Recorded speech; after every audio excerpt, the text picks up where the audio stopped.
오늘 이후 초청주의를 맞이해서 요한복음 19장 16절로 18절 말씀을 통하여 나를 구원하시려고 라는 제목으로 말씀을 전하며 주시는 은혜를 받고자 합니다. 톨스토이의 참회론에 이런 우화가 나옵니다. 한 나그네가 광야를 지나가는데 생각지도 못한 맹수를 만나게 됩니다. 그래서 나그네는 힘을 다해서 그 맹수를 피하려고 도망을 칩니다. 마침내 그 나그네가 오래된 메마른 우물 하나를 발견하고 그 우물의 깊이에 아랑곳하지 않고 우물 속으로 뛰어 들어갑니다. 다행히 떨어지면서 우물 벽 틈으로 삐져나온 나무 가지에 그 옷이 걸려서 살게 됩니다.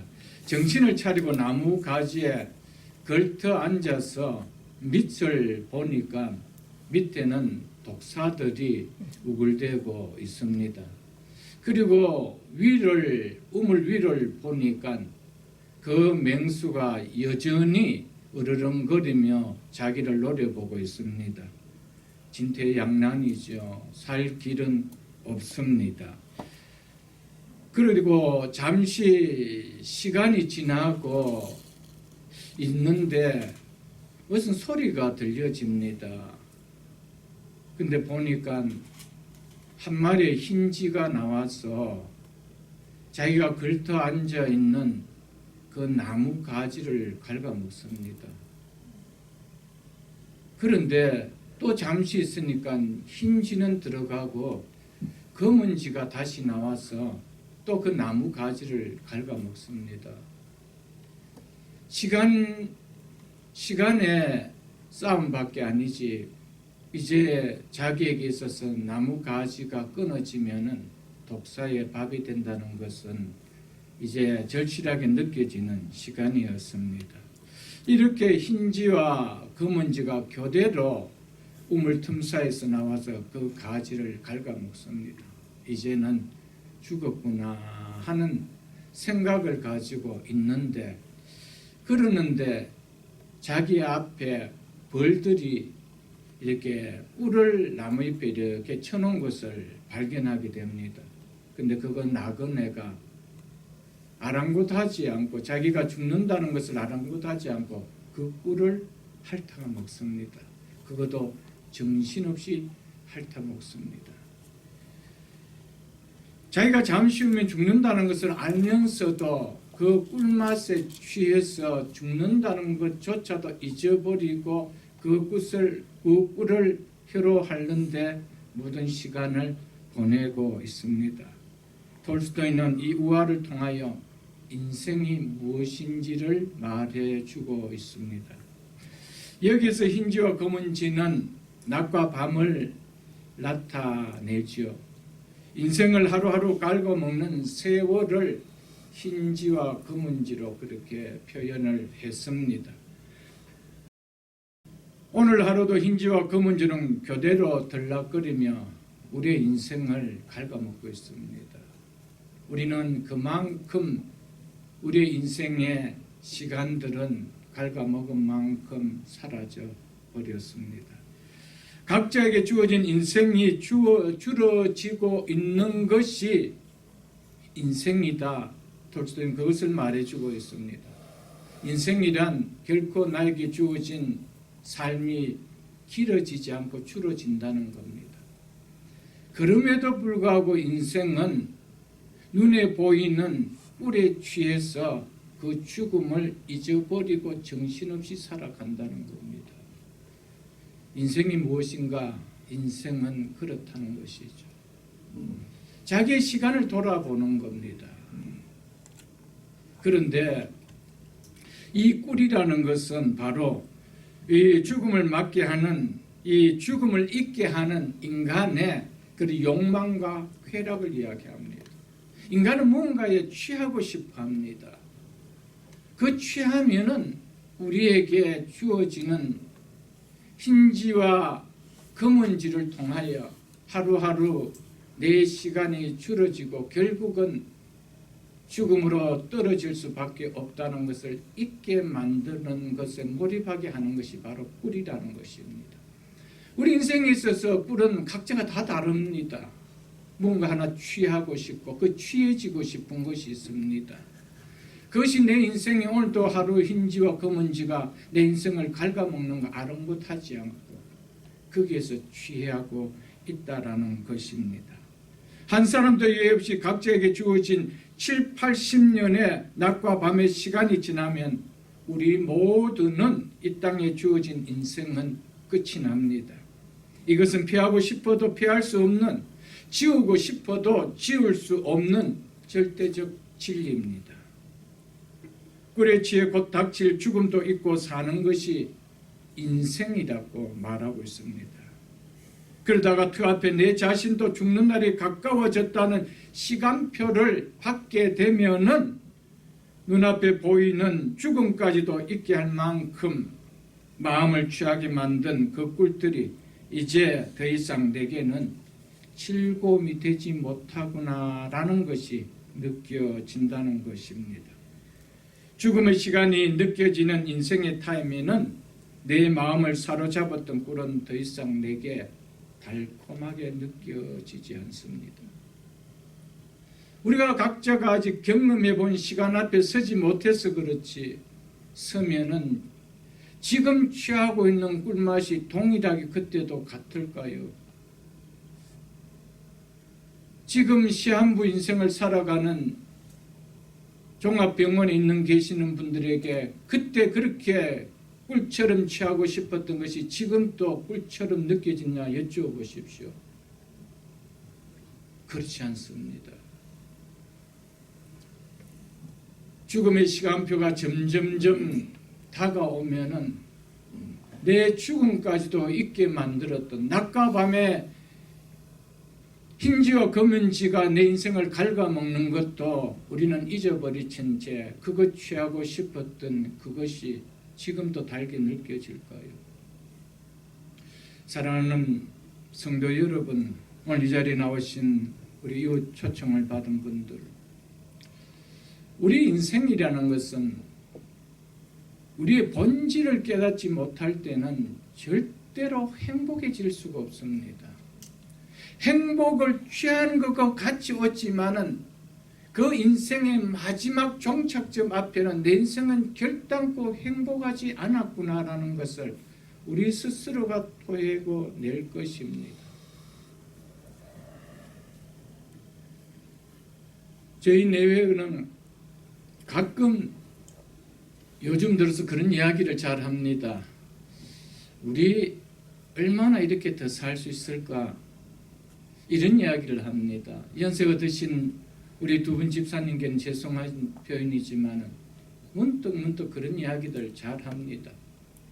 이제 아이들 출가시키고 또 각각 타주에 가서 공부하고 저희 내외만 있으니까 우리는 얼마나 더 살 수 있을까? 그런 이야기를 잘 나누곤 합니다. 그렇습니다. 생각하지 못했던 시간의 남음이라는 이것이 계수되어지는 이제 시간이 되었구나 하는 것이 저에게도 느껴지고 있습니다. 사랑하는 성도 여러분, 여기에 참석하신 우리 모든 여러분, 우리 인생이라는 것은 절대로 지금과 같이 꿀에 취해서 살 수 있는 계속 이어지는 우리 인생이 아니라는 겁니다. 우리도 언젠가는 분여든 우리 앞에 낮과 흰지와 검은지가 더 이상 나타나지 않는 때가 올 것입니다. 그것을 준비하고 사는 것이 가장 복된 인생이라는 것이 성경이 우리에게 가르쳐주는 진리라는 것입니다. 그래서 성경은 우리에게 10편 90편 12절에 보면 우리에게 우리의 날, 즉 우리의 남은 날 계수함을 가르치사 지혜의 마음을 알게 하소서 그랬습니다. 무엇이 지혜로운 마음이라고요? 죽음을 맞는 것을 깨닫지 못하고 사는 것이 아니라 이제 내 남은 인생 속에 카운트해지는 시간이 이렇게 정도 남아있구나라는 것을 깨닫고 사는 것이 지혜로운 마음이라고 했습니다. 내 인생이 이 땅에서 천년만년 아니 영원히 영구적으로 살 것처럼 이 땅의 꿀에 취해서 산다라면 그것만큼 살은 인생만큼 미련하게 산 인생은 없을 것입니다. 마지막 인생에서 승리가 아니라 한숨을 내쉬는 후회하며 세상을 마감하게 되어질 것입니다. 그래서 철학자 하이데크는 인간을 정리하기를 인간은 죽을 수밖에 없는 유한한 실존이라고 그렇게 정리했습니다. 우리는 죽을 수밖에 없는 유한한, 무한한이 아닙니다. 유한한 실존이다. 이것이 우리의 실존이라는 겁니다. 인간의 실존이 뭐라는 겁니까? 죽을 수밖에 없는 실존이라는 거예요. 그런데 죽을 수밖에 없는 인생이 죽지 않을 것처럼 이 땅의 것을 쌓아두는 것에 인생을 모든 것 바치고 산다라면 그것만큼 어리석은 것이 있을까 여러분들. 자기는 이 땅에 잘 살았다고 말할지 모르겠지만 시간을 우리에게 허락하신 하나님 앞에 섰을 때는 어리석게 살았다라고 책망될 수밖에 없다는 겁니다. 인간은 죽음 앞에 모든 것이 중단됩니다. 모든 것이 사라집니다. 그렇게 원했던, 그렇게 내 죽음까지도 있게 만들었던 그 꿀에 취했던 꿀도 내 앞에서 사라집니다. 모아놨던 꿀도 나에게는 의미가 없어진다는 겁니다. 그토록 힘써 노력하여 얻고자 했던 모든 것들에 대하여 허망해진다는 겁니다. 죽음은 나의 모든 것을 빼앗아가기에 잃어버리게 하기에 인간은 죽음을 그래서 두려워한다는 겁니다. 그리고 죽음 이후에 만날 상황을 모르기 때문에 내가 인생을 이 땅의 것에만 취해서 사는 삶을 살았기에 죽음에 대해서 한 번 더 생각하며 준비하며 살아온 삶이 아니기에 죽음을 맞을 때 두려워한다는 겁니다. 인간이 죽는다는 것은 확실한데 죽음 이후의 세계에 대해서는 확신이 없기에 인간은 모두 다 죽음에 대해서 불안해합니다. 죽음은 죽은 자만이 체험할 수 있습니다. 그리고 그거에 대해서 누구도 이야기해 줄 수가 없습니다. 왜요? 죽었다가 살아난 자가 없기 때문에. 그래서 모두 다 죽음 앞에서는 두려워합니다. 불안해합니다. 우리가 어떤 마인드로 살아가든지 분명한 것은 죽음은 우리 각자의 삶으로 오늘 또 찾아오고 있다는 것입니다. 그러므로 모든 사람에게 죽음이라는 것은 갑자기가 아니라 이미 예고된 일이라는 것입니다. 왜냐하면 죽음은 우리 인생을 구성하고 있는 한 부분이기 때문입니다. 인간은 응애하며 태어나는 순간 죽음이라는 씨를 내 몸 가운데 이미 안고 태어나기 때문입니다. 죽음은 우리 인생의 한 부분입니다. 죽음은 결코 우리와 무관된 것이 아니라는 것입니다. 그래서 낮과 밤은 흰지와 검은지는 이 우리에게 죽음이 점점점 한 걸음 한 걸음 다가오고 있다라는 것을 절실하게 보여주고 있습니다. 그럼에도 불구하고 우리에게 죽음이라는 것은 내 인생의 한 부분임에도 불구하고 죽음을 맞게 될 때는 모두 다 당황합니다. 이유는 죽음에 대한 준비를 해놓은 삶을 살은 적이 없기 때문입니다. 거기에 대해서 생각해 본 적도 없이 살았기 때문입니다. 이것은 또한 교회 다니고 있는 사람도 예외가 아닙니다. 교회를 다니면서도 한 번도 여기에 대해서 생각해 보지 않고 교회를 다니는 사람이 수없이 많습니다. 그들도 동일합니다. 너클창과 다를 바가 없이 죽음을 맞을 때 동일하게 불안해합니다. 두려워합니다.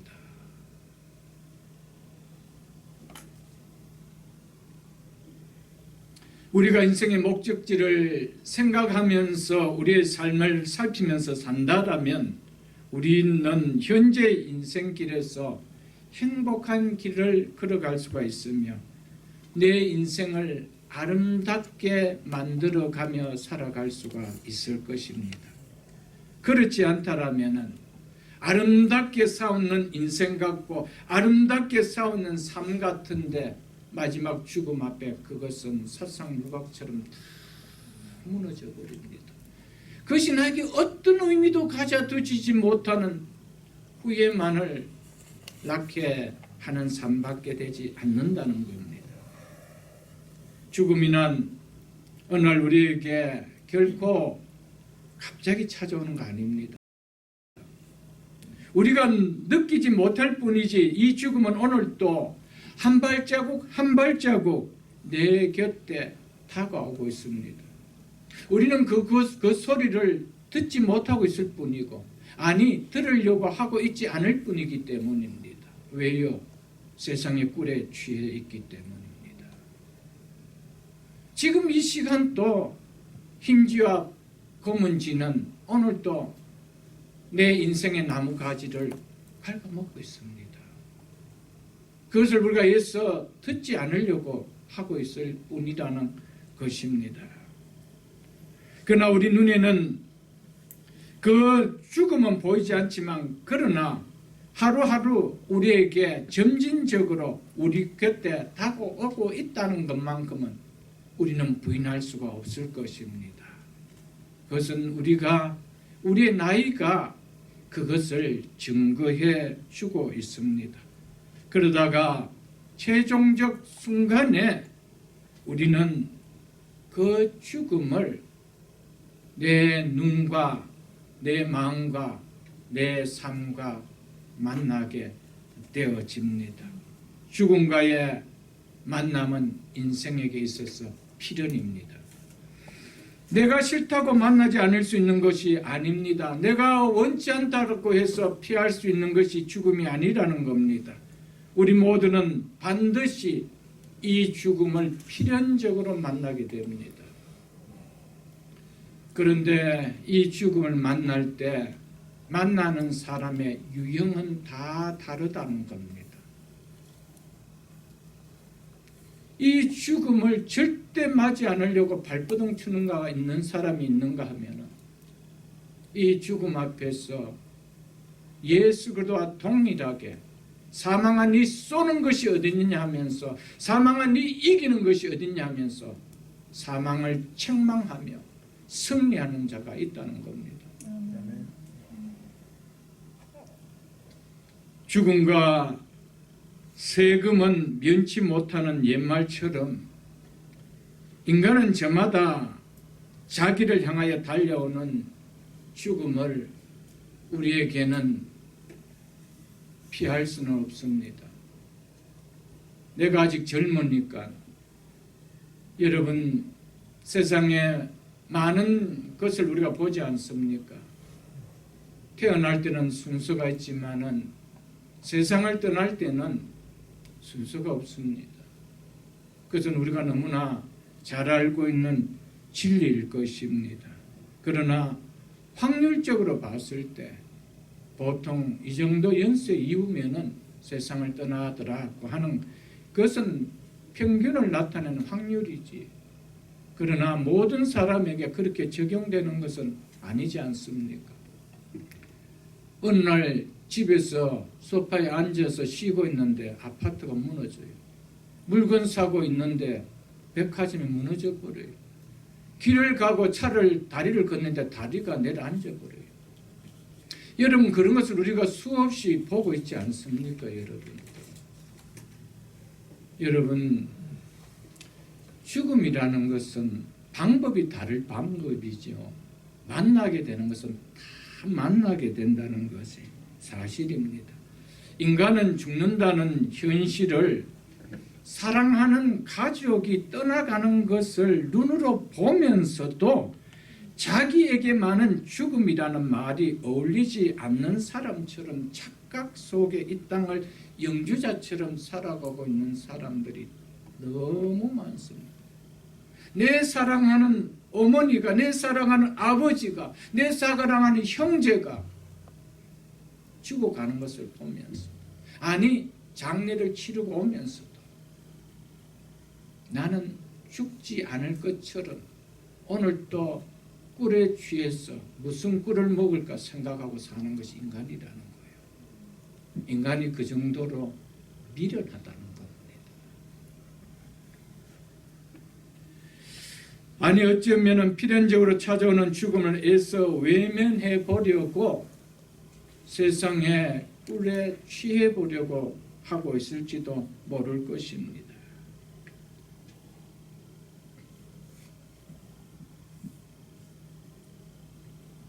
내 자신이 죽음을 피할 수 없다는 사실을 인지하는 자가 맞다라면, 그것을 인식하고 사는 사람이 맞다라면 정말 세상에 그 무엇이 주어진다 하더라도 진짜 기쁠까요, 여러분들?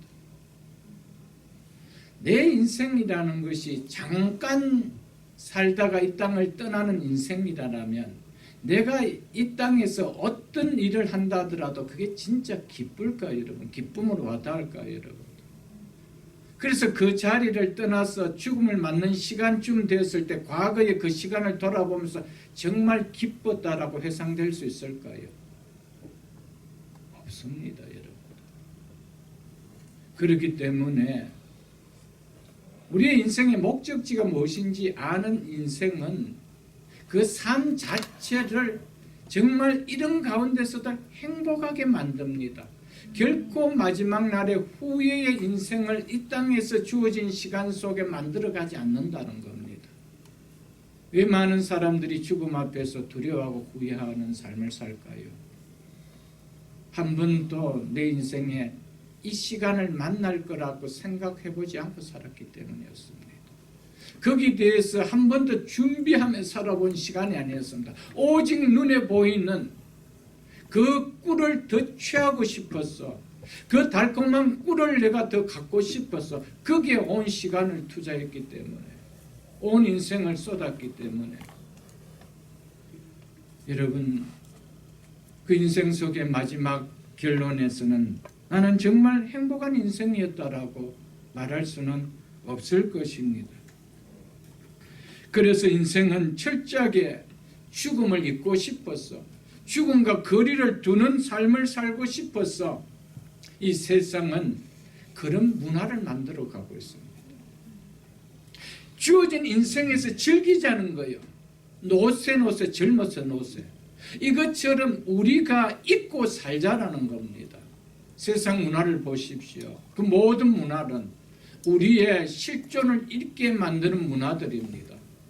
모든 것은 그 문화 속에 취해버리는 겁니다. 내 실존 자체를 잊게 만들어버립니다. 눈에 보이는 걸 통하여 내가 누군지를 모르게 잊고 만들어버립니다.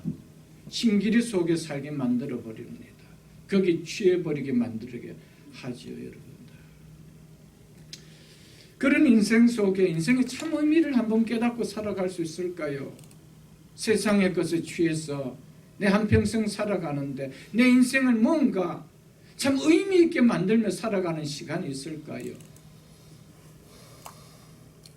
우리는 연세가 들면 들수록 어떻습니까?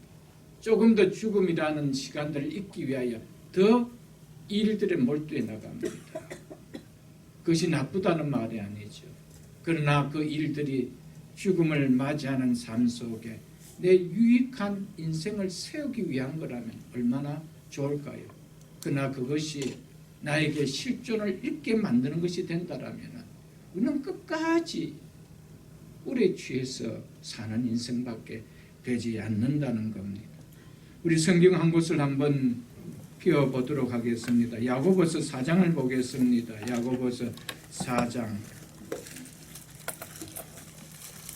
야고보서 4장을 한번 보겠습니다.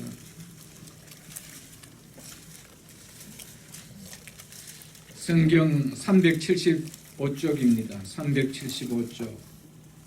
야고보서 4장 14절 한번 보겠습니다. 신약성경 야고보서 4장 14절 같이 보겠습니다. 내일 일을 너희가 알지 못하도다. 믿습니까? 우리 내일 일을 모릅니다. 내일 내 생명이 있을지 모릅니다. 내일 나에게 흰지와 검은지가 나타날지 안 나타날지 나는 모릅니다. 내일 일을 너희가 알지 못하는도다. 그래서 하는 얘기가 뭔지 보십시오. 너희 생명이 무엇이냐? 너희 생명이 무엇이냐? 이것이 무엇인지 아느냐라고 묻는 질문이죠. 그러면서 이럽니다. 너희 생명이 뭐래요? 잠깐 보이다가 없어지는 안개니라. 안개로요, 안개. 그 뒤에 있는 베드로전서도 한번 보겠습니다. 378쪽입니다. 베드로전서 1장을 보겠습니다. 그 뒤에 있는 378쪽 베드로전서 1장을 보겠습니다. 24절로 25절을 제가 읽어드리겠습니다. 모든 육체는 풀과 같고 그 모든 영광이 풀의 꽃과 같으니 풀은 마르고 꽃은 떨어지되 이게 우리 인생이라는 겁니다.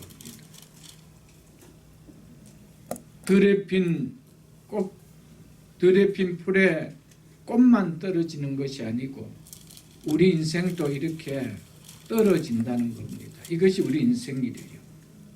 그래서 모든 육체는 풀과 같고 모든 영광이 풀의 꽃과 같으니 풀은 마르고 꽃은 떨어지되 이게 우리의 인생이라는 겁니다. 그런데 뭐만큼은 영원토록 있대요. 오직 주의 말씀은 세세토록 있도다. 아멘.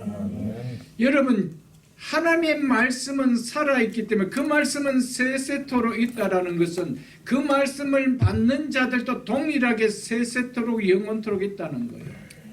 모든 육체는 풀의 꽃처럼 떨어지지만은 영원한 말씀을 믿는 이 말씀을 믿는 자들에게는 그 생명은 영원하다라고 말씀해 주고 있습니다.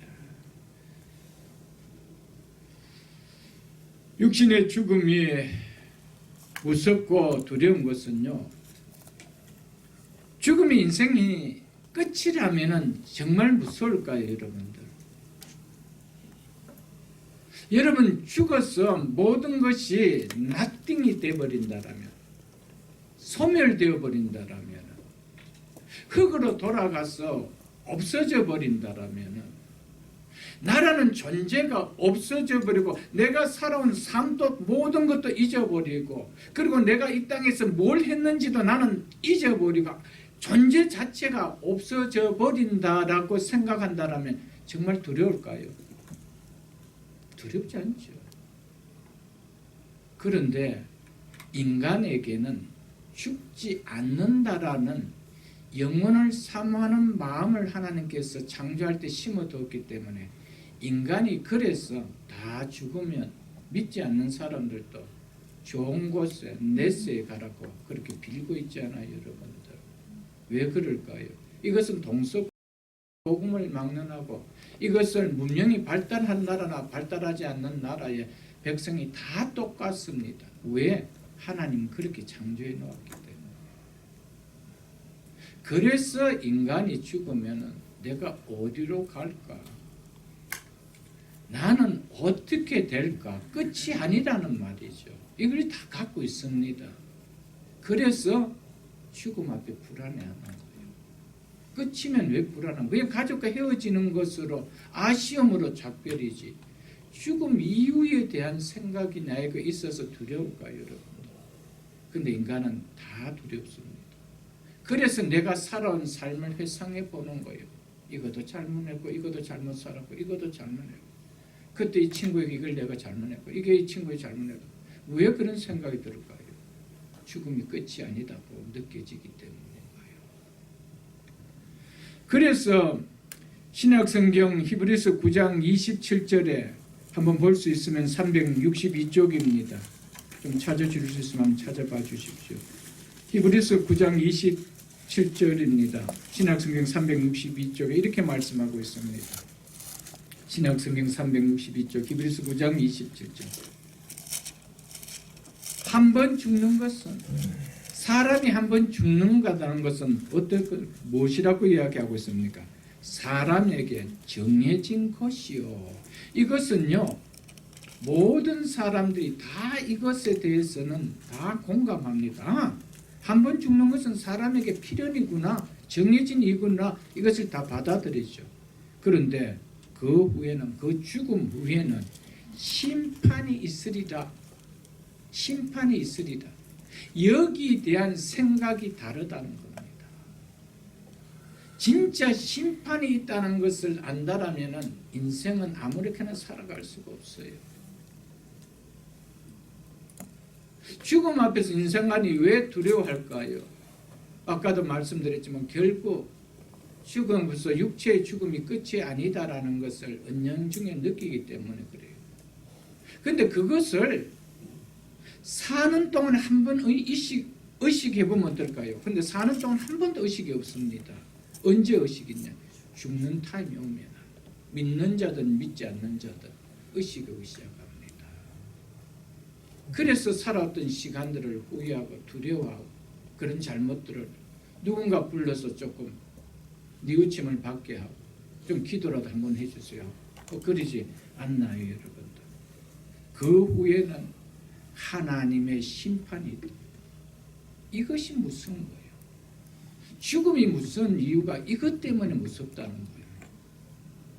그래서 우리가 신앙을 갖는 이유가 뭡니까? 예수 그리스도를 믿는 이유가 뭡니까? 여기에서 해방되기 때문에. 이거에서 해방되기 때문에. 그래서 기쁘다는 겁니다. 아멘.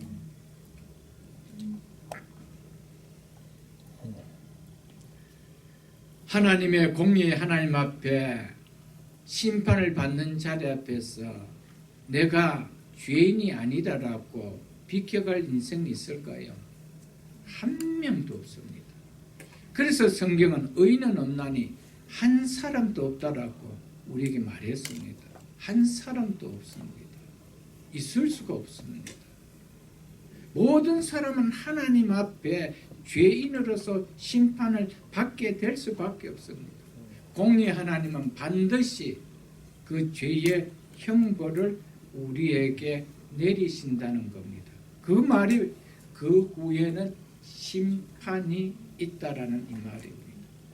이것은 정말 두렵습니다. 이 땅의 인생의 삶은 7, 80 유한한 삶을 살지만은 이후로라는 것은 영원합니다. 이제는 내가 생명을 끊고 싶어도 끊어질 수 없는 영원한 삶이 그때부터 주어지는 겁니다.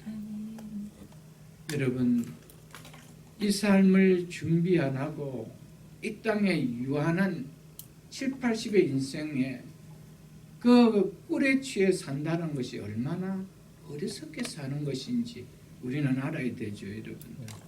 그렇다면 우리에게 가장 중요한 질문이 하나 있을 것입니다. 그것은 현재와 임종 사이에 나는 그럼 어떻게 살 것인가? 이 질문이 있어야 된다는 거예요. 그렇다면 현재와 죽음 사이에 나는 어떻게 사는 것이 후회하지 않는 인생으로 사는 것일까? 라는 질문을 내가 일찍부터 던질 수 있어야 된다는 겁니다. 이 질문을 너무 던지지 않고 살아간다는 것이죠. 무엇에 취해서요? 꿀에 취해서. 눈에 보이는 꿀에 취해서. 여기에 대해서 한 번도 생각해 보지 않습니다. 꿀에 취하는 것이 가장 행복한 인생인 것이 생각해요. 그래서 꿀을 많이 먹으면 난 참 행복했다라고 그렇게 생각하죠. 이 땅의 인생들은. 각자의 다른 꿀이지만 그 꿀을 많이 취하고 그 꿀을 많이 담아 놓으면 내가 참 행복하다 그렇게 이야기할 건데. 그러면서 마지막 임종을 준비하지 않았다라면 그 자리 앞에서 꿀은 더 이상 달콤한 것이 되지 못한다는 겁니다. 더 이상 내가 또 붙들고 싶은 취하고 싶은 것이 되지 못한다는 겁니다. 무엇을 생각하니까? 임종을 생각하니까. 여러분 누가 제일 잘 살까요? 임종을 생각하면서 이 땅에 주어진 흰지와 검은지가 지나가는 그 시간을 보내는 삶입니다. 그 사람이 가장 잘 삽니다. 지혜롭게 사는 삶이라는 겁니다. 건강의 문제, 물질의 문제, 자녀의 문제, 그리고 세상적 지위와 명예의 문제 다 해결했다 할지라도, 솔로몬처럼 해결한 자를 할지라도 나에게 찾아오는 죽음의 문제를 해결하지 못하고 산다라면 7, 80의 땅에 사는 동안 성공한 인생처럼 비친다 할지라도 죽음 이후 다가올 영원한 시간을 맞을 때는 정말 내가 실패한 인생이었구나, 영원토록 이를 갈며 후회하는 인생으로 살아갈 것입니다. 그러므로 피할 수 없는 죽음의 문제에 해결 없는 인생의 진정한 행복과 참 기쁨이 이 땅에 있을까요? 절대 그렇지 않습니다. 우리는 꿀에 취해서 잠시 쏙을 뿐이죠. 꿀은 신기루입니다. 신기루는 잡았는 것 같은데 시간이 지나면 내 손에서 아무런 의미를 안 줘요. 죽음 앞에 신기루가 무슨 의미를 던져줄까요? 꿀이 무슨 의미를 던져줄까요? 80평 아파트가 내게 무슨 의미를 던져줄까요, 여러분? 수없는 주식이 죽음 앞에 무슨 의미를 내게 던져줄까요, 여러분? 지금은 그것이 올라가고 내려가는 것이 꿀송이처럼 달고 그렇게 쓰게 느껴질지는 모르지만 죽음의 인생 앞에 그게 무엇이 그렇게 다를까요, 여러분?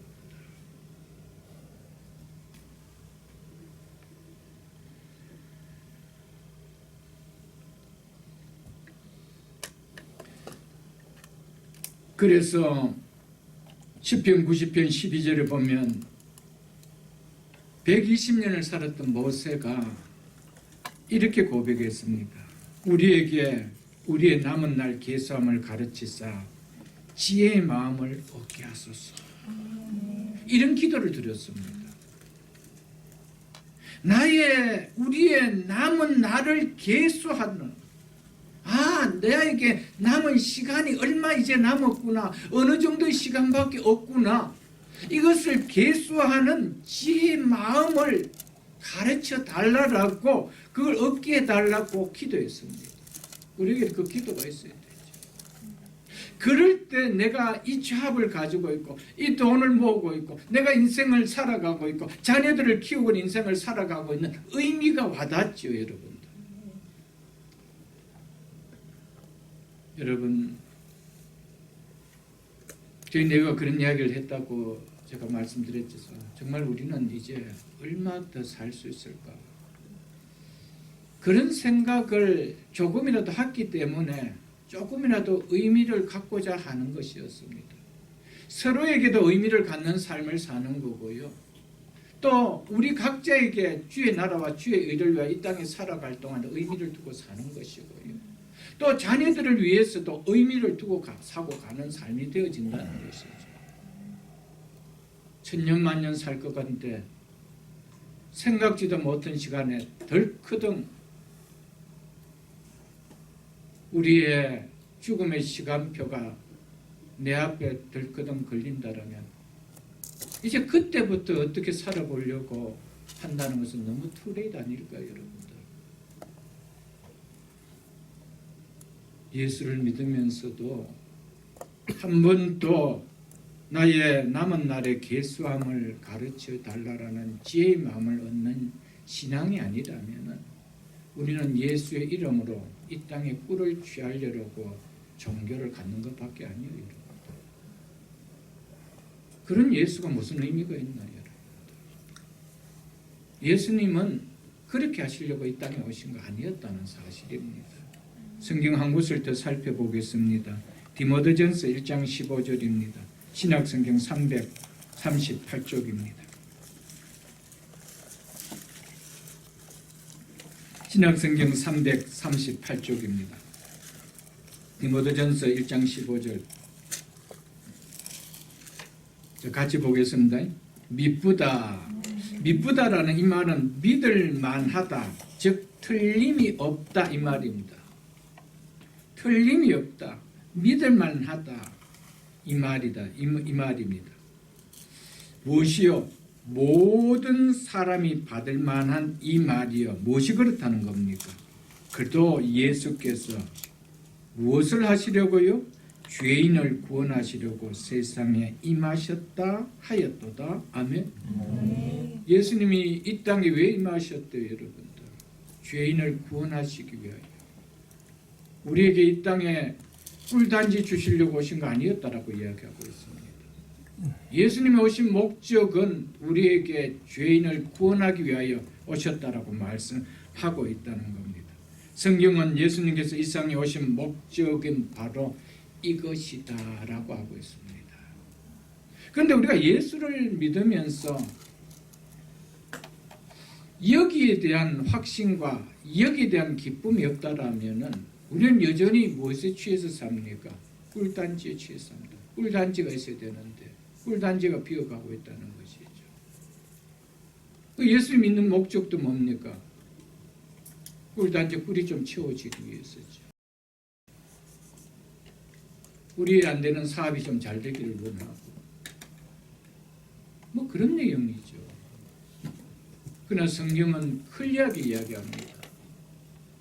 예수님이 이 땅에 오신 목적은 죄인을 구원하기 위해서라고 이야기하고 있습니다. 여러분 잘 깨달아야 됩니다. 예수님이 이 세상에 오신 목적은 우리에게 그러면 너희가 이렇게 하면 구원을 받을 것이다. 너희가 이렇게 이 땅에서 살면은 구원을 받을 것이다. 이것을 우리에게 가르쳐 주시기 위하여 이 땅에 오신 거 아니었습니다. 우리에게 구원의 방법을 가르쳐 주시기 위하여 예수님께서 하늘의 영광의 보좌를 비우시고 이 땅에 사람으로 오신 거 아니었다는 겁니다. 예수님은 우리에게 구원받는 방법을 가르쳐 주시기 위해 오신 것이 아니고 우리 자체를 구원해 주시기 위하여 오셨습니다. 우리는 이 사실을 깨달아야 됩니다. 모든 종교는 구원의 방법을 가르쳐 줍니다. 이렇게 사십시오. 이렇게 고행하고 이렇게 선한 일을 하십시오. 그러면 구원을 받을 수 있을 것입니다. 방법을 가르쳐 줍니다. 그런데 성경은 우리는 그렇게 살 수 있는 존재가 아니래요. 왜요? 허물과 죄로 영적으로 죽었기 때문에. 세상은 어떻게 가르칩니까? 세상의 종교는 어떻게 가르칩니까? 물에 빠진 사람들에게 교본을 던져줍니다. 뭐 하라고? 그거 읽고 수영 배워서 나오라고요. 네가 거기서 나오는 길은 오직 뭐다? 자유형을 배우며 헤엄치면 나올 수 있다는 거예요. 그런데 물에 빠진데 무슨 자유형을 칠 수가 있느냐요. 힘이 다 빠져가 있는데. 그런데 세상은 자꾸 그렇게 가르쳐줬어요. 네가 그렇게 살면 구원받는다는 거예요. 그런데 성경은 이렇게 허물과 죄로 이미 물에 빠져 죽어가는 직전이 아니라 죽은 자래요. 죽은 자를 하나님 구명보트를 던져준다고 해서 구명보트를 잡을 수가 있나요? 우리는 잡을 수 있는 거 아무것도 없습니다. 그분이 오셔서 우리를 건져주시고 회복시켜주는 길밖에 없습니다. 그래서 예수님께서 오신 목적은 우리를 구원하려고 오셨는 것이지 구원하는 방법을 가르쳐 주시려고 오신 것이 아니었다는 사실입니다. 이것을 우리에게 그래서 예수님은 죄인을 구원하려 세상에 임하셨다 이렇게 말씀하고 있다라는 것입니다. 만약 예수님께서 우리에게 구원의 방법을 가르쳐 주시게 오셨다라면 그분은 결코 천녀의 몸을 통하여 사람으로 오실 이유가 없으십니다. 십자가에 못 박혀 죽으신 이유가 없습니다. 그냥 회당에 앉아서 사람들 모아서 가르치면 되는 겁니다. 그런데 죄인을 구원하시기 위하여 오셨기 때문에 천녀의 몸을 통해 오셔야만 됐고 십자가에 죽으셔야만 됐던 것이었습니다. 그렇게 하셔서 죽었던 우리를 온전하게 구원하실 수가 있었다는 것이었습니다. 한 번 더 우리 주님은 우리에게 이렇게 하면 너희가 구원을 받는다 라는 선생이 되기 위해서 오셨던 거 아니었습니다. 그분 당신 자체가 구원자가 되기 위하여 오셨다는 사실을 우리에게 말씀해 주고 있다는 것입니다.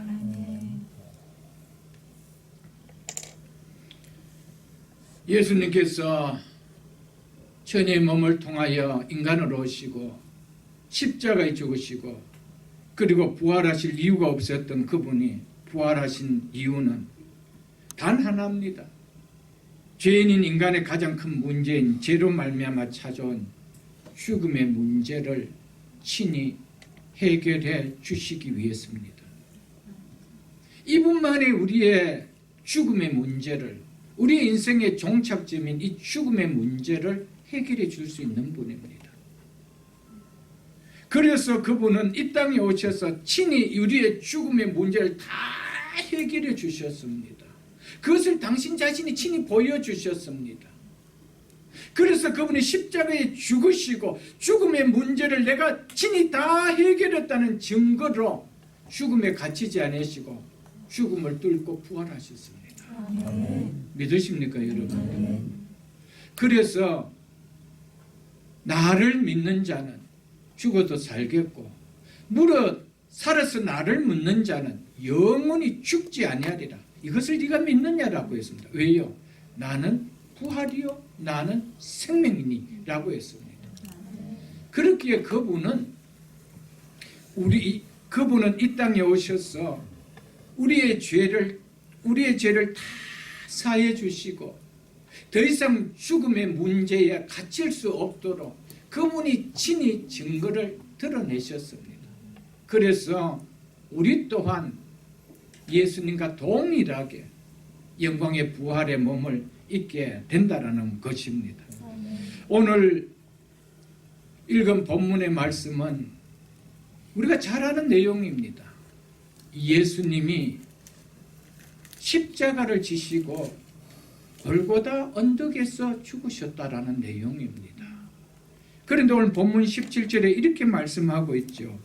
예수께서 자기의 십자가를 지시고 해골 갈로 하면서 히브리 말로 골고다이라 하는 곳에 가시니 라고 말씀하고 있습니다. 예수님께서 죄인인 인간의 최대의 문제 해결을 해 주시기 위하여 십자가에 못 박혀 죽으시기 위하여 십자가를 지시고 가신 장소가 어디라고 말씀하고 있습니까? 해골이라고 이야기합니다. 해골이라는 이 단어를 가리켜서 이 크라니온이라는 이 헬라어 해골이라는 이 단어를 히브리 말로 하면은 골고다다라고 이렇게 표현을 해 놓았습니다. 이렇게 헬라 이름과 히브리 이름 두 이름을 제시하시면서까지 예수님의 십자가에 죽으신 장소를 해골이라고 성경은 강조하고 있습니다. 라틴어 성경에 보면은 해골을 갈바리아라고 이렇게 표현하고 있습니다. 이것을 영어화한 것이 갈보리입니다. 그래서 골고다나 갈보리나 같은 말입니다. 그 뜻은 동일하게 다 해골이라는 뜻입니다. 예수님께서 십자가에 달려 죽으신 곳은 바로 해골이라는 것이죠. 즉 골고다라는 겁니다. 갈보리라는 지명을 말하고 있는 곳이라는 겁니다. 이것은 1차적으로 당시 모든 사람의 잘 알려진 지명이기에 예수님의 죽으심은 어쩌다가 죽은 것도 아니고 남몰래 죽은 것도 아니고 꾸며낸 얘기도 아니고 역사적 사실이라는 것을 알리기 위하여 죽음의 장소까지 나타내 주신 것이었습니다. 그리고 예수님의 구원사에게 마지막 십자가에 달려 죽으신 장소가 골고다 즉 해골이라고 한 것은 더 본질적인 이유가 있습니다. 이것은 바로 하나님의 아들 예수께서 왜 이 땅에 오셨는지, 이 땅에 오신 사역의 목적인 예수께서 죄인을 구원하시려고 세상에 임하셨다는 이 사실을 분명하게 보여주시기 위하여 예수님께서 십자가를 지시고 해골이라는 지명이 있는 그것을 향해 가셨다는 것입니다. 성경은 죄의 삭은 사망이라고, 즉 죽음이라고 선포를 합니다. 그러므로 죄인을 구원하러 오셨다라고 한 말은 한 사람도 예외 없이 죄로 말미암은 이 사망, 즉 죽음에 놓이게 된 인간의 최대의 문제인 이 죽음의 문제, 사망의 문제를 해결하기 위하여 오셨다는 것을 보여주는 것입니다. 예수님께서 십자가에 죽으시는데 왜 다른 장소가 아닌 왜 해골이라는 지명을 가진 그 위에 십자가를 세웠을까요?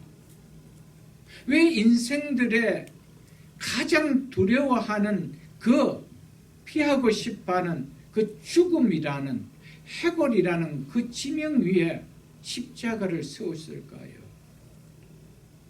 예수님께서 오신 목적을 이야기해 주고 있습니다. 내가 온 것은 죄인들을 구원하기 위하여, 죄로 말미암아 영원히 죽어 멸망당할 수밖에 없는 그들을 구원하기 위하여 내가 친히 죽음의 언덕으로 올라간다라는 것을 나타내시기 위하여 이렇게 하셨다는 것입니다. 해골은, 내 말은 해골은 인간의 죽음을 나타냅니다. 그렇기 때문에 이 골고다라는 이 말은 인간의 본질을 한마디로 압축해서 나타내주는 단어입니다.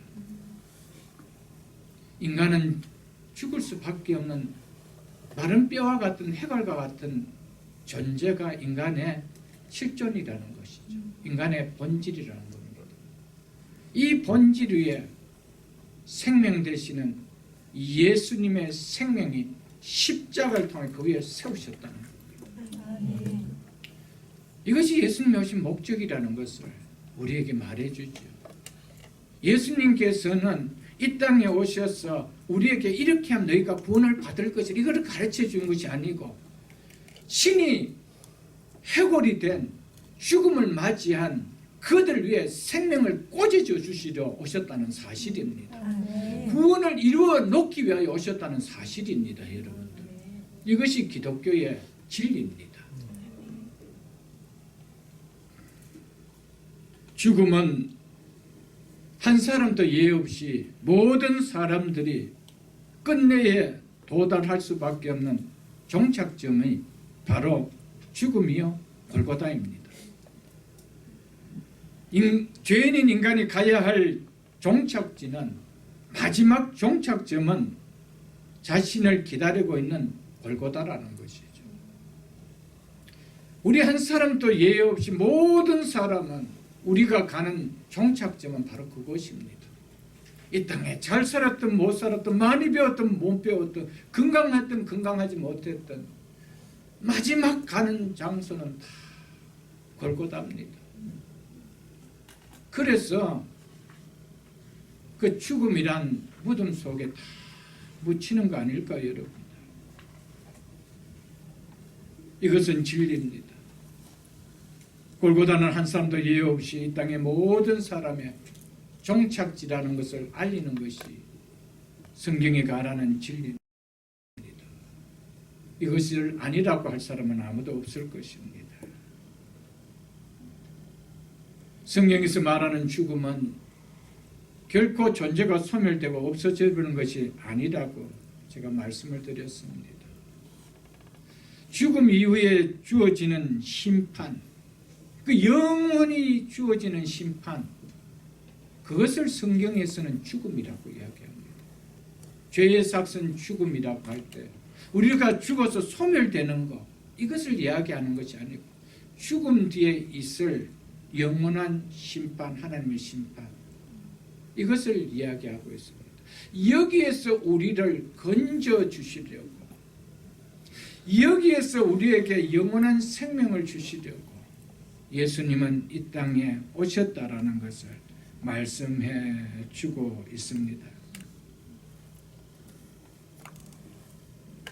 그래서 한 사람도 예외 없이 죄로 말미암아 심판받는 이 죽음에 놓이게 된 인간의 이 죽음의 문제를 해결해 주시기 위하여, 이 죽음의 문제에서 구원해 주시기 위하여, 그래서 예수님은 우리를 구원하시는 구원 사역의 절정을 어디에서 나타내셨습니까?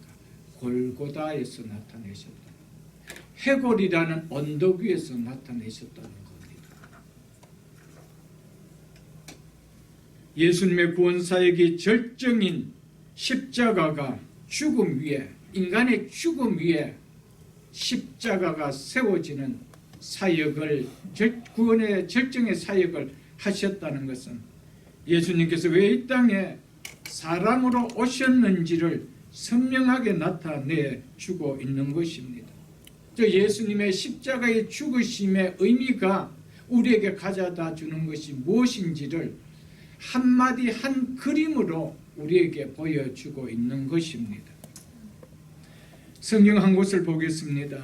고린도후서 5장 21절을 보겠습니다. 신약성경 291쪽입니다. 신약성경 291쪽 고린도후서 5장 21절입니다. 이렇게 말씀하고 있습니다. 성경에는 하나님이 죄를 알지도 못하시니를, 이분 누굽니까?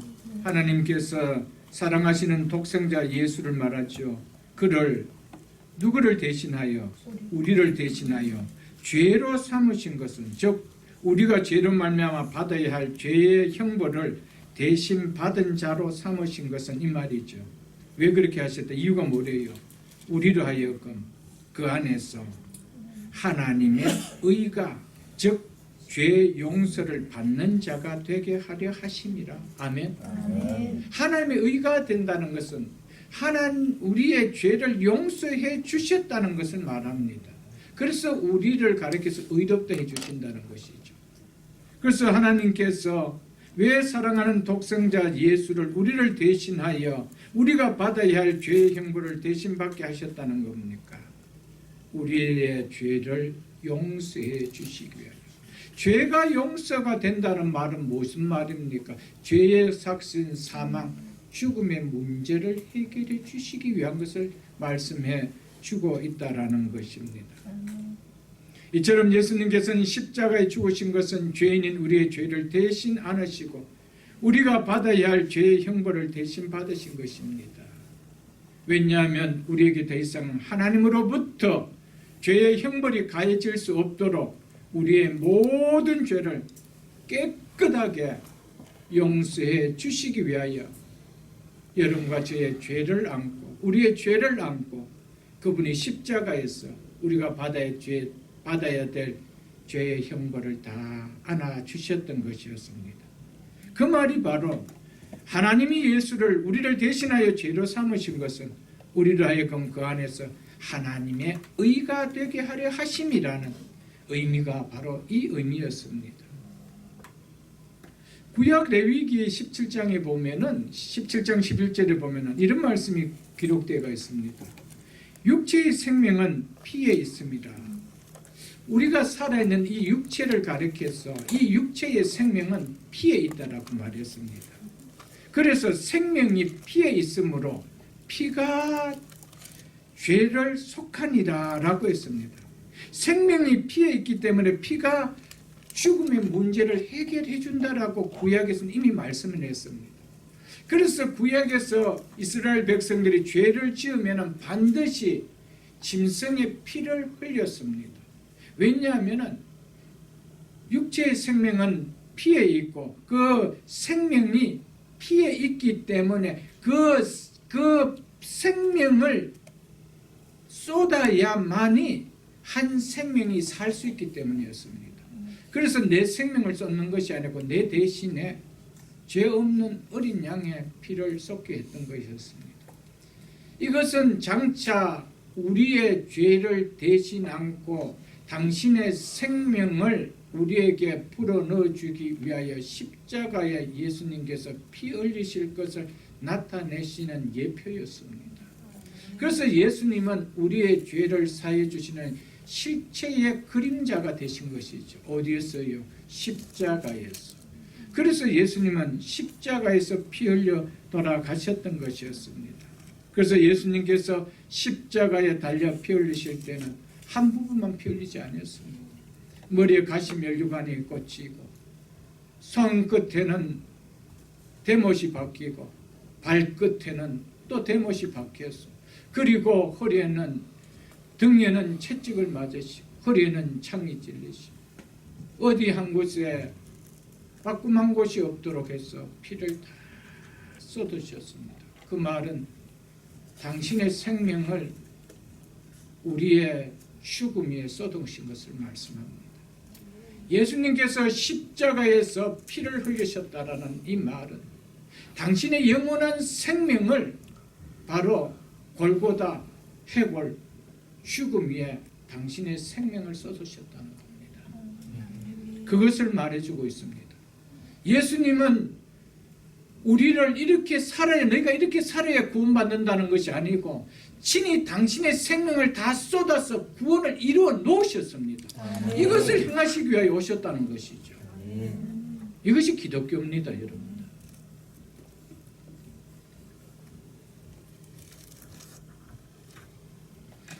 예수님의 십자가는 죽음을 당하는 당시 모든 사람들이 피하고 싶었던 사형틀이 아니었습니다.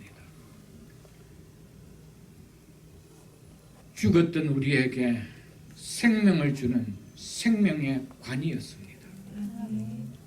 예수님께서 골고다에, 즉 해골 위에 십자가를 세우셨다는 것은 죽음 당한 인간들 위해 당신의 생명을 불어넣는 생명의 관을 세우셨다는 그 말입니다. 그래서 예수님께서 십자가를 골고다에 세웠다는 것은 그분의 오신 목적을 분명하게 보여주는 그림입니다. 예수님께서는 친히 이 땅을 창조하셨던 창조주 하나님이십니다. 어느 땅이든 자기 땅이 아닌 땅이 있습니까? 그럼에도 불구하고 그때 모든 땅을 다 두시고 예수님은 골고다로 향하였습니다. 골고다 언덕에서 최후의 구원의 절정인 십자가를 통하여 당신의 생명인 보배른 피를 그 죽음의 언덕 위에 다 쏟으셨습니다. 마른 해골들 위에 다 쏟으셨습니다. 생명이 그 십자가를 타고 그 마른 뼈들 위에 흘러 들어갈 때, 그 해골들 위에, 그 죽음들 위에 생명이 흘러 들어갈 때 어떤 역사가 일어날까요, 여러분들? 어떤 역사가 일어날까요? 에스겔서 47장을 한번 보겠습니다. 구약 성경 에스겔서 47장을 제가 가진 성경 1227쪽입니다. 구약 성경 1227쪽 1227쪽 에스겔서 47장 8절로 9절에 예수님께서 우리를 구원하실 것에 대해서 이렇게 이미 예언해 놓으셨습니다. 구약의 에스겔 선지자가 그가 내게 이르시되, 여기서 내게라는 것은 천사를, 여기 에스겔 선지자를 이야기합니다. 이 물이 동쪽으로 향하여 흘러 아라바로 내려가서 바다에 이르니 이 강물이 이르는 곳마다 번성하는 모든 생물이 살고 또 고기가 심히 많으니라. 이 물은 예수 그리스도의 생명을 말합니다. 또 달리 표현하면 생명의 성령을 가리키는 표현입니다. 이 물이 흘러 들어가므로 바닷물이 여기서 바닷물이라는 것은 죽은 사해를 가리키는 표현입니다.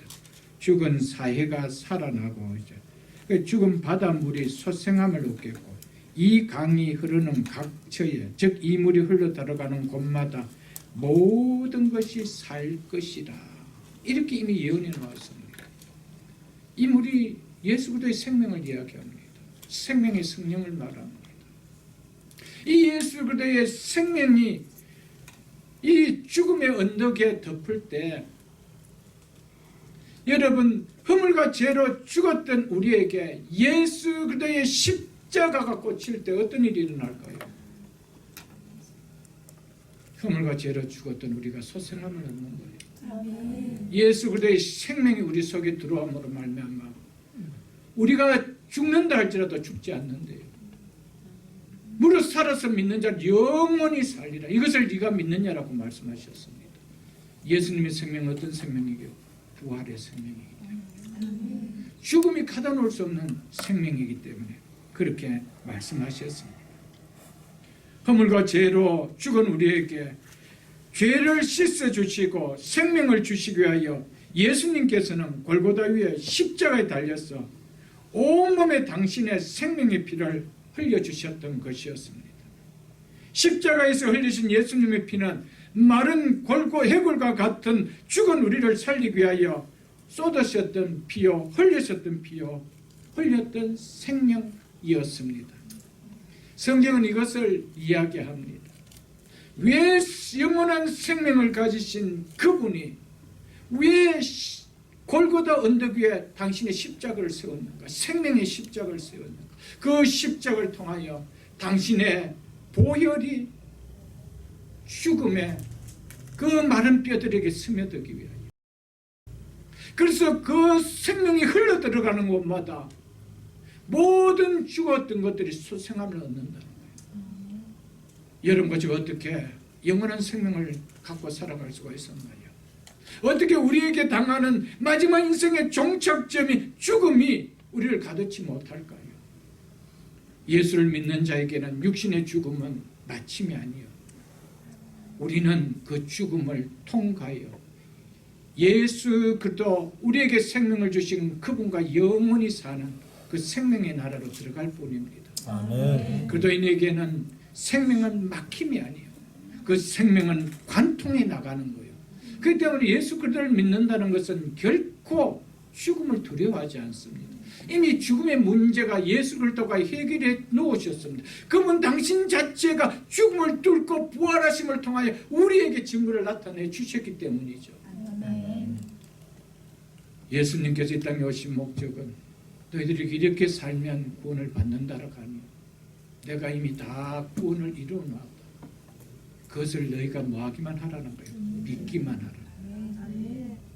그 믿음의 반응을 나타날 때 그 생명의 관이 우리에게 흘러 들어오는 거예요. 예수님의 생명이 우리의 생명이 되는 거예요. 아멘. 여러분, 이 땅에 예수 그리스도를 믿음으로 말미암아 모든 인생들이 두려워하는 이 죽음의 문제가 해결된다라면 우리의 삶이 얼마나 행복할까요? 우리의 설령 남은 인생의 시간표가 짧다 할지라도 우리의 겉사람은 후패해질지는 모르겠지만 우리의 속사람은 날로 새로워짐으로 말미암아 우리 속에는 시간의 짧아짐이 우리의 삶아짐이 안타까움이 아니고 우리는 속사람이 즐거움으로 말미암아 기쁨이 누려진다는 사실입니다. 아멘. 예수 믿는 기쁨과 행복이 여기에 있다라는 것을 우리에게 말씀해 주고 있습니다. 에베소서 1장 7절을 한번 보겠습니다. 에베소서 1장 7절을 한번 보겠습니다. 우리가 많이 보았던 말씀이지만 그래도 오늘 한 번 더 새로 나오신 분들과 에베소 1장 7절을 한번 보겠습니다. 제가 가진 성경 310쪽입니다. 신약성경 310쪽 에베소서 1장 7절에 이렇게 말씀하고 있습니다.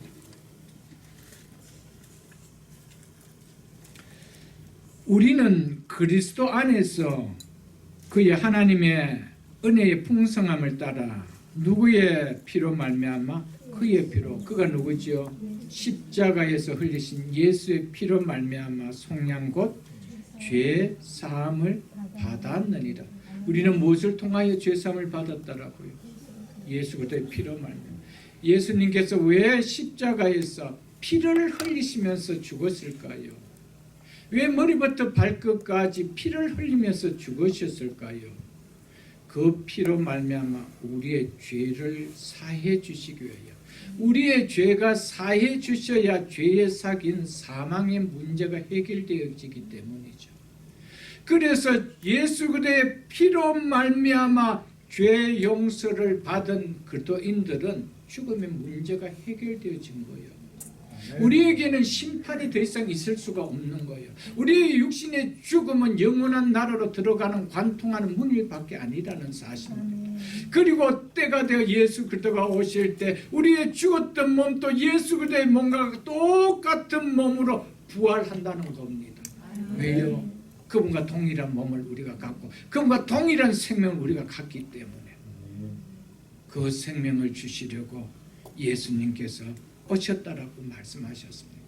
그리고 오늘 본문, 우리 본문 마지막 30절 한번 보십시오. 19장 30절에 뭐라고 기록되어 있는지. 오늘 본문 19장 30절에 예수님께서 어떻게 하셨어요? 마지막 십자가에서 숨을 거두시기 전에 어떻게 하시고 영원히 떠나가셨다고 하십니다. 다 이루었다. 다 이루었다. 믿으십니까 여러분들? 다 이루었다. 무엇을 다 이루었겠습니까? 우리 인간의 죄로 인하는 이 죽음의 문제, 이 문제를 내가 한 점에 여분도 남기지 않고 내가 다 이루었다는 거예요.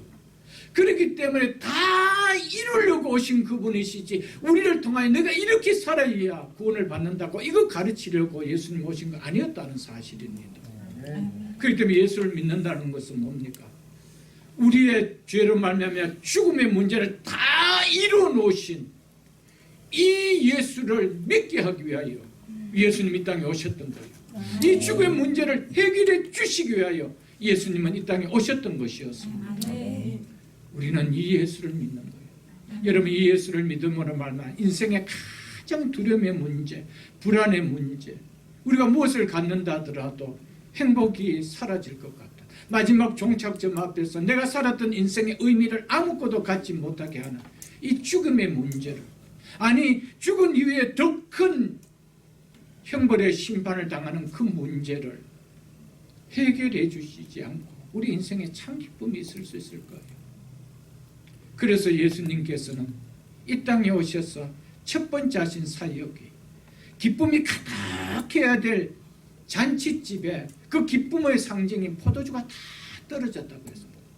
우리의 인생에는 진정한 기쁨과 같이 잔치집 같이 살지만 그 집에는 들어가니 다 기쁨이 없더라는 거예요. 포도주가 없더라는 거예요. 왜요? 죽음의 문제.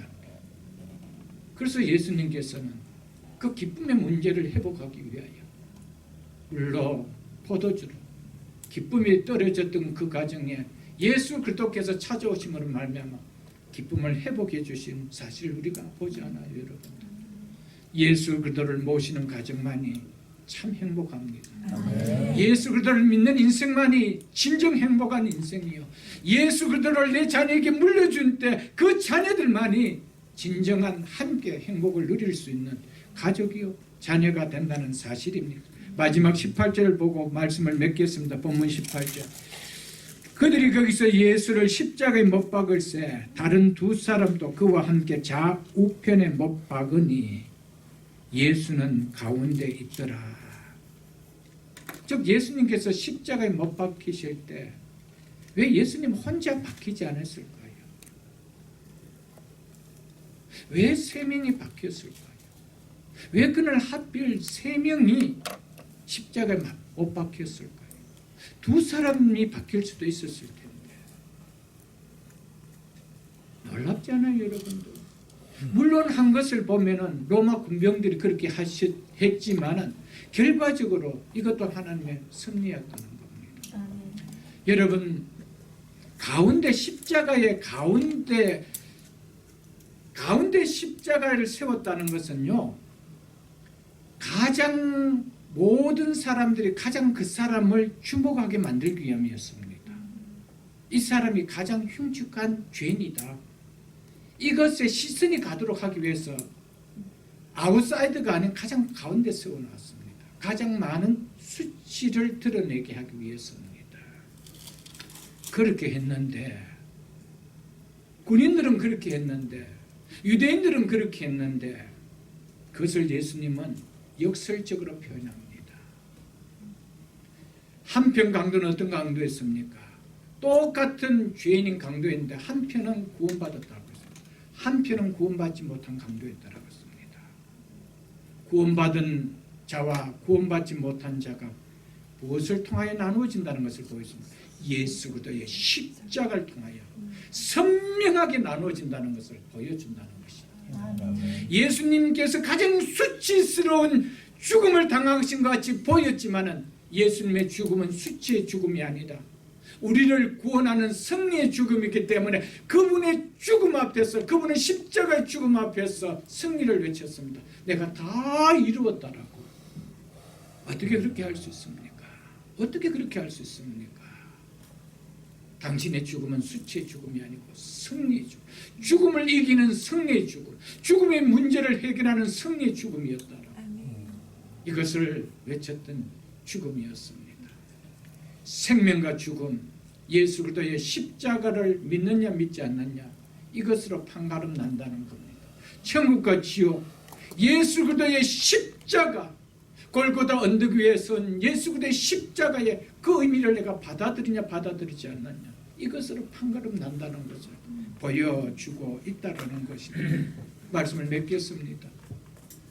오늘 이 자리에 나오신, 처음 나오시는 분들, 또 함께 예배를 드렸던 우리 성도들, 우리는 예수 그리스도께서 이미 다 이루어 놓으신 이 십자가를 온전하게 믿는 것만이 우리의 인생 속에서 가장 두렵게 하는 죽음의 문제까지도 행복하게 맞을 수 있는 축복된 삶이 된다는 사실을 아시고, 우리의 남은 인생 속에 오늘 처음 오신 분들, 죽음의 문제가 두려운 문제가 아니라 이제는 그 죽음의 문제를 해결받은 인생으로 살아가면서 남은 인생 하나하나에 꿀에 취하는 인생이 아니라 예수 그리스도께서 주신 생명의 은혜를 통하여 행복하게 살아가며 우리 성도들도 이 행복을 누리며 살아가는 우리 모두가 다 될 수 있기를 주님의 이름으로 축복합니다. 아멘.